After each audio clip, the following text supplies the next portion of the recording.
할렐루야. 오늘도 예배 자리에 나오신 여러분을 환영하고 축복합니다. 우리가 지금 이 주일에 에베소서를 읽어가고 있는데, 에베소서 중에서 어떤 내용이 가장 중요합니까? 오늘 1장부터 14장 읽고 또 오늘부터 읽고 있는 이 15절부터는 바울이 기도하는 내용입니다.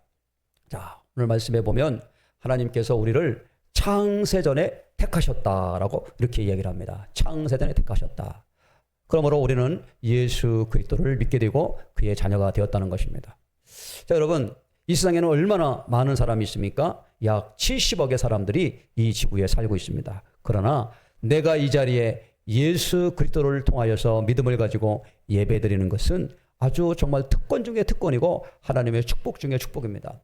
우리가 이 땅에 살아갈 때는 지금 하나님 나라가 완전히 임해지질 않아서 아이고 큰 감동이 없어요. 그러나 우리가 하나님 앞에 갔을 때는 예배 드렸던 그것이 기억되는 거예요.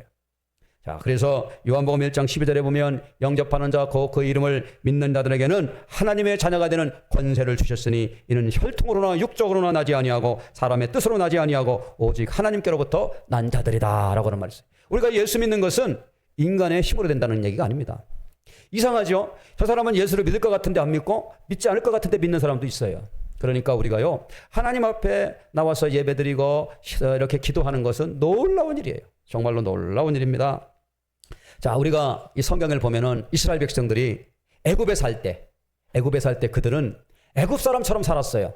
왜냐하면 그 사람들이 보고 배우는 것이 다 그거밖에 없었기 때문에 그렇습니다. 애굽 사람들은 어떻게 살았습니까? 송아지 신에게 전하고 또 무슨 다른 우상을 섬기고 절하고, 그리고 그 사람들은 힘이 있어야 세상을 또 이렇게 살 수 있다고 생각해서 칼을 의지하고 또 창을 의지하고 권력을 의지하고 그렇게 살았어요. 그렇기 때문에 이스라엘 백성들은 그 삶의 방식이 애굽 사람의 방식으로 사는 겁니다. 그런데 이 애굽 사람에 있을 때는 꿈이 없어요. 왜냐하면 그들은 노예로 살았기 때문에 그렇습니다. 노예가 무슨 소망이 있습니까? 노예는요, 자신의 인생을 자기가 선택하지 못하는 게 노예예요. 아, 노예가 나는 꿈이 있다, 나는 어떤 사람이 되겠다, 그런 꿈을 꿀 수가 있나요? 없습니다. 노예는 그저 주인의 손과 발이 되어져서 그냥 심부름이나 하고 일이나 하는 것이 노예입니다. 이스라엘 백성들이 애굽에서 살 때는 그런 꿈이 없었어요.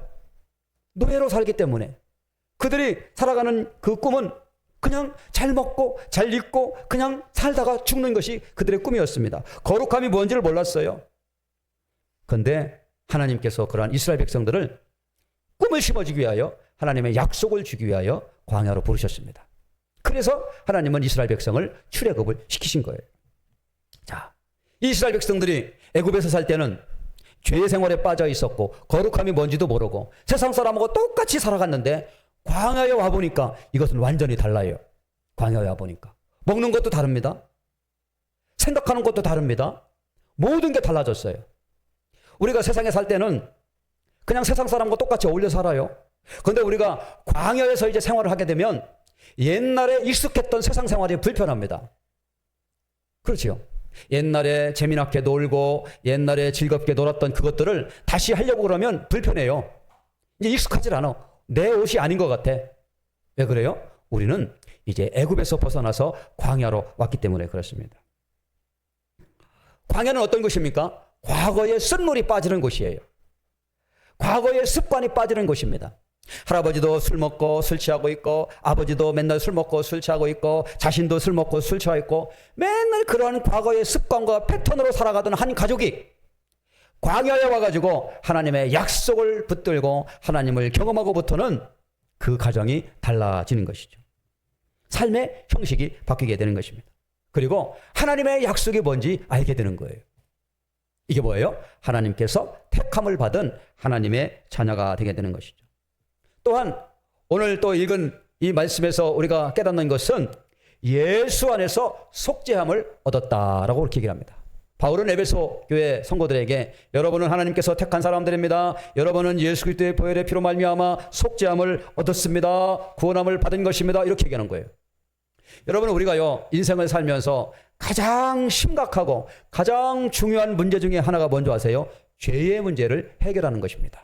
죄의 문제. 성경은 그렇게 얘기하죠. 죄 때문에 사망에 이른다라고 말하고 있어요. 죄. 우리가 이 죽음이라는 문제는 누구도 피해갈 수 없는 문제예요. 죽음은. 그래서 이 죽음 앞에 사람들이 두려워하고 또 죽음 앞에서 벌벌 떨고 있습니다. 그런데 예수 안에 있는 사람들은 이 죽음 가운데 하나님께서 나를 죄 가운데서 구원해주고 하나님께서 나를 천국으로 인도해준다고 하는 믿음이 있기 때문에 두려움이 없어요. 제가 몇 달 전에도 만난 우리 어느 권사님은 이제 곧 돌아가실 상황인데 천국을 가고 싶다는 거예요. 천국을. 예수 구원, 예수 십자가, 그런 말씀을 하시는 것을 보았어요. 나이가 많이 먹어도 다른 사람들은 이 죽음에 대한 준비가 되어 있지 않기 때문에 막연한 불안감을 가지고 있어요.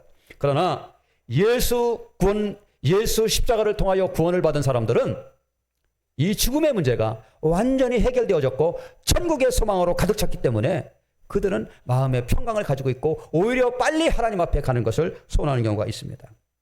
세 번째로 천국의 기업을 얻게 되었다라고 바울은 에베소 교회 교인들에게 얘기를 합니다. 하늘의 기업을 받는다. 세상 사람들은 이 땅에 잘 먹고 잘 살다가 죽으면 끝이다.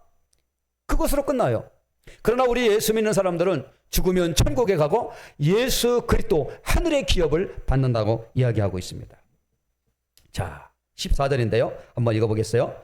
에베소 1장 14절 시작. 이는 우리의 기업이 보증이 되사 그 얻으신 것을 속량하시고 그의 영광을 찬송하게 하려 하심이라.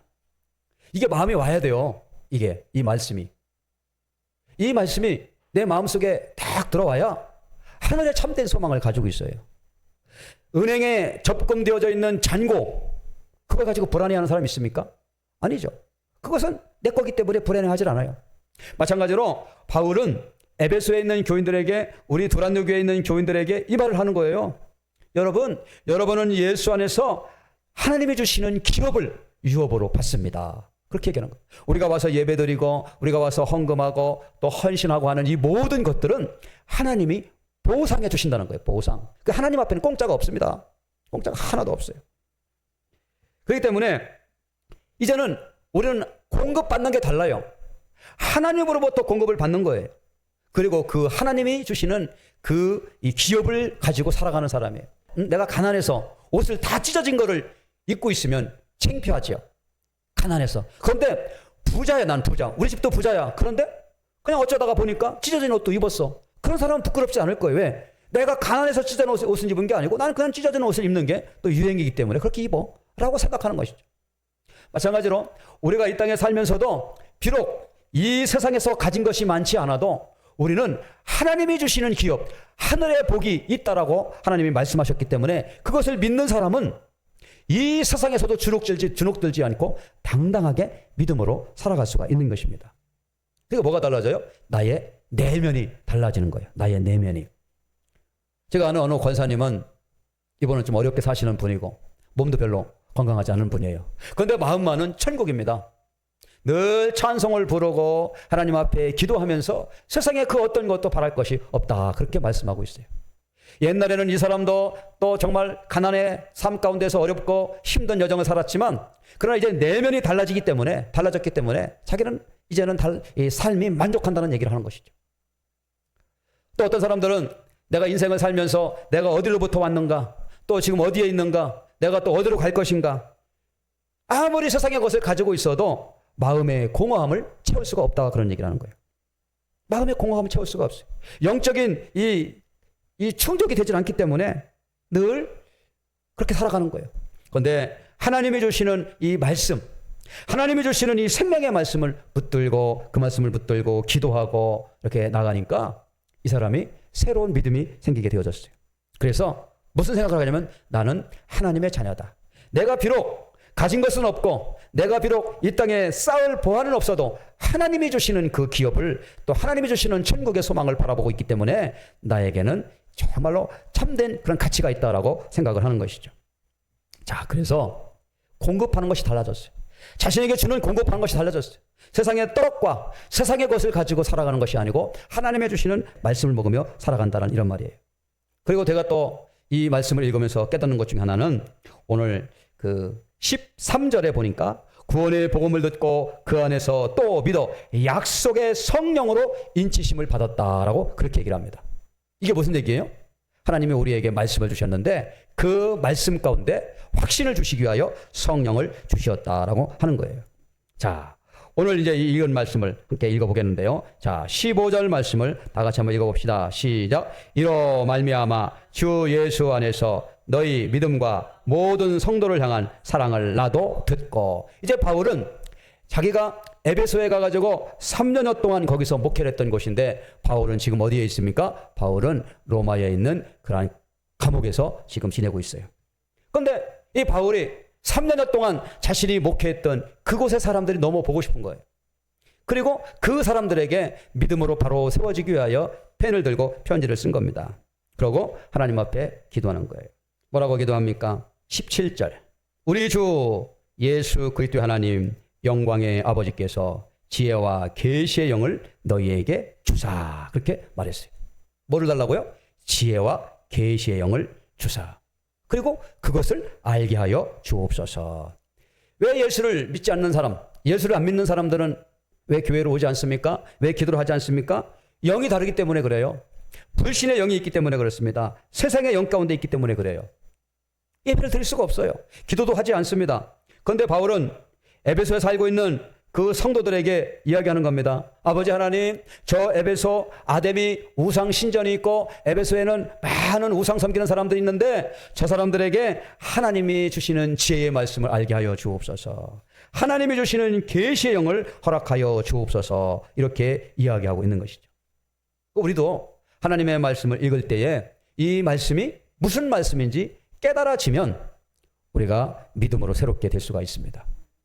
그래서 늘 이 말씀을 붙들고 하나님 이 말씀이 무슨 말씀이에요? 하나님이 이게 왜, 이 말씀이 왜 나에게 이렇게 깨달아지지 않나요? 라고 기도하고 또 하나님의 말씀을 붙들고 나아가면 하나님께서 그 마음의 문을 열어주시고 오늘 이 말씀과 같이 지혜를 주신다 이런 말이죠.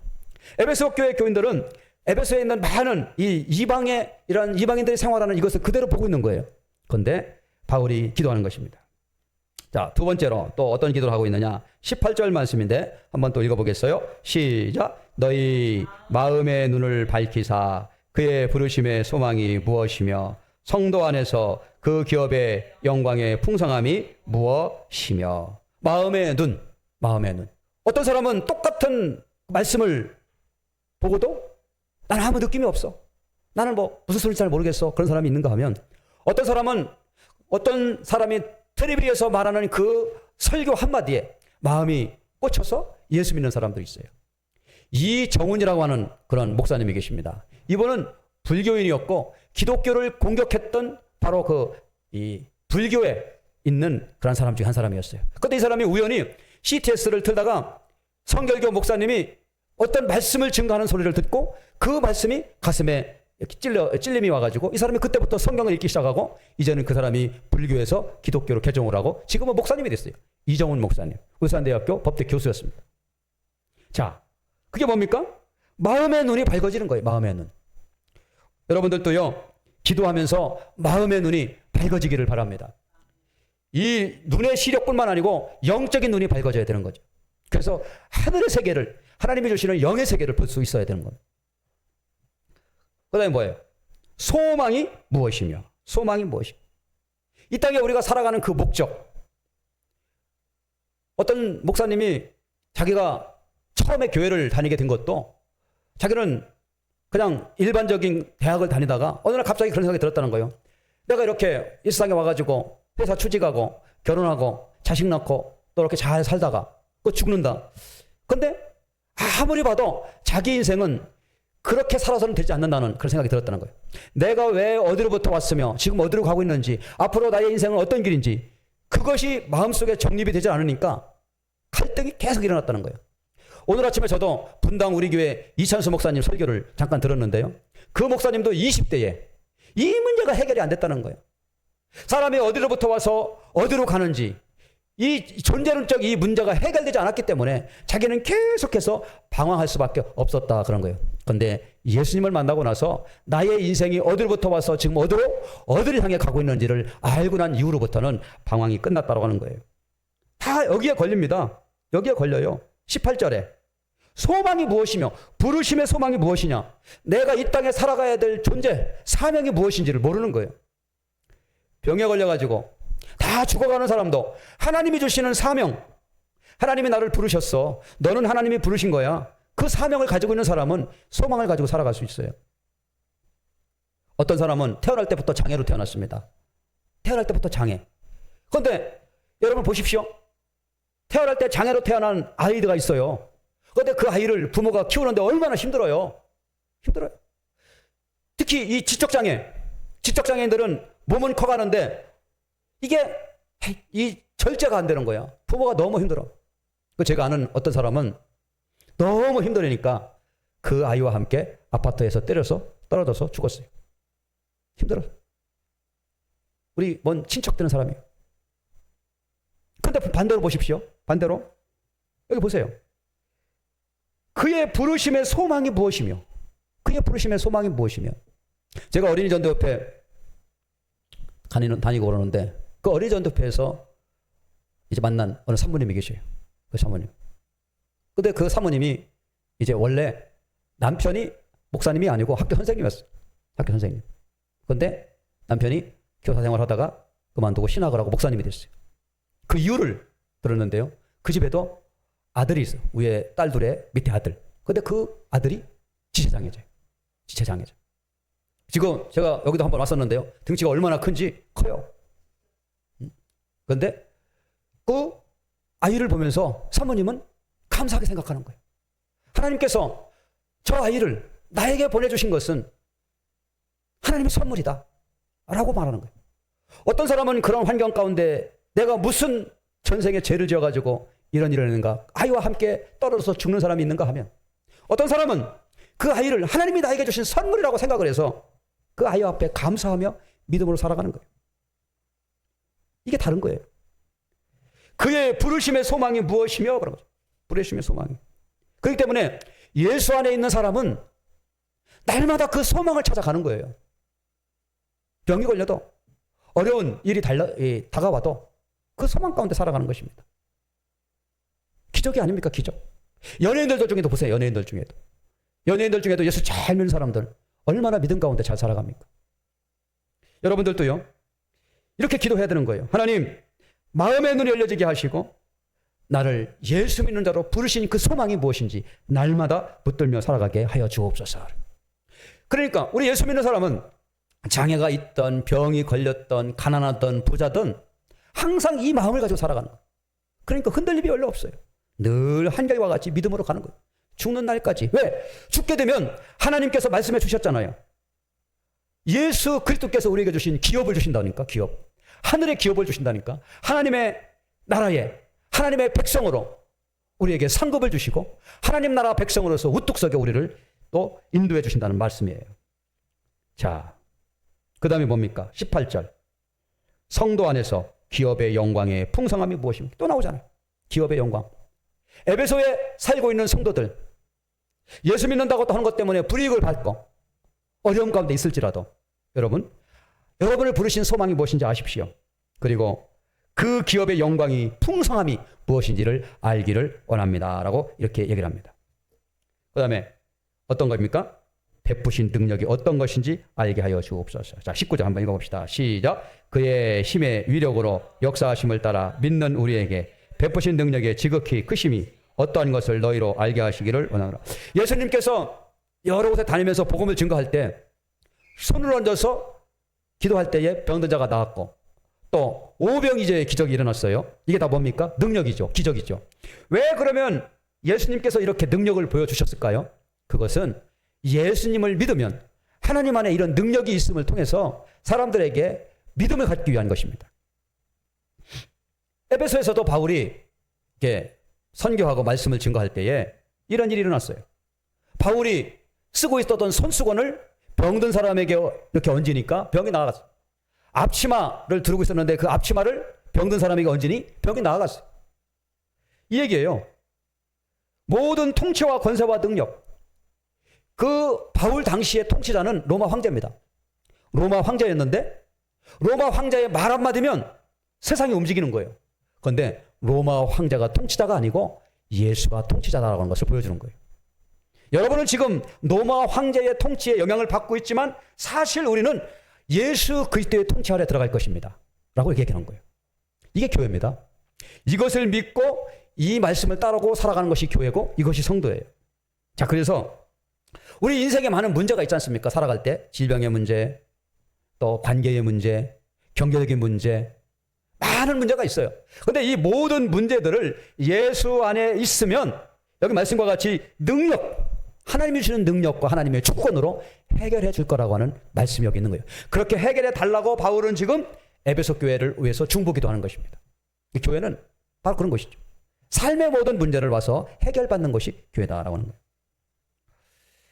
자, 그러면서 이렇게 말하는 분이 누구냐? 이렇게 말하는 분은 바로 어떤 분이냐라고 하는 것이 오늘 또 이야기하는 건데, 그 첫 번째로 어떤 거래요?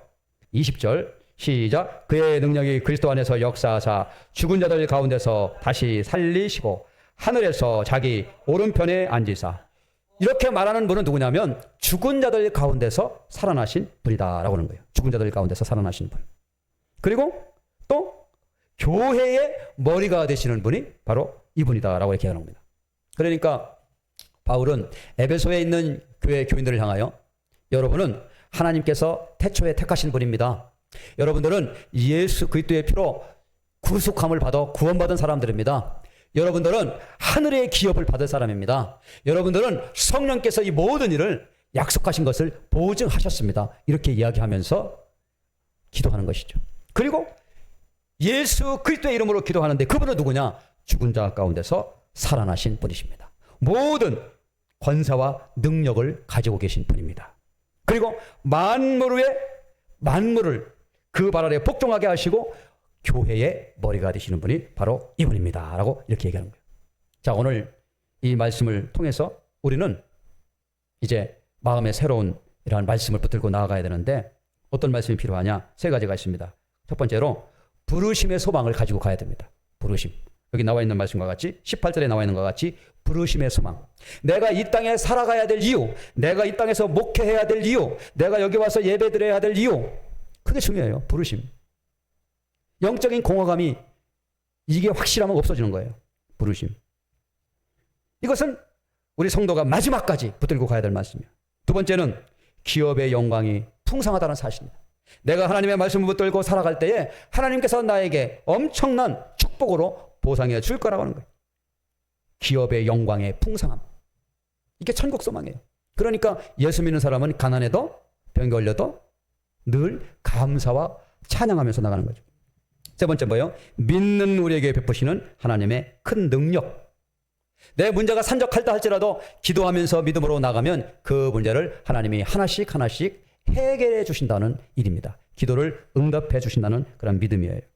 자, 오늘 읽은 이 에베소서 2장 15절부터 23절까지 말씀 여러분들 한번 집에 가서 한번 읽어보시고 같이 기도하시기 바랍니다. 하나님, 저희도 지혜와 계시의 영을 주셔서 하나님을 알게 하여 주옵소서. 마음의 문이 띄어지게 하시고 부르심의 소망을 주옵소서. 이게 돼야 돼. 이게 여 위에 집사님도 이게 안 되니까 마음에 늘 갈등이네. 갈등. 흔들려. 공허감이 있어. 자, 그래서 오늘 이 말씀 붙들고 기도하시기 바랍니다. 하나님, 앞으로 우리에게 주어질 기업의 영광과 풍성함이 가득하도록 인도하여 주옵소서. 나는 잘 알지 못하지만 하나님 말씀 붙들고 나아갑니다. 축복하여 주옵소서. 이렇게 기도하며 또 한 주간도 믿음을 가지고 나가기를 축원합니다. 기도합시다.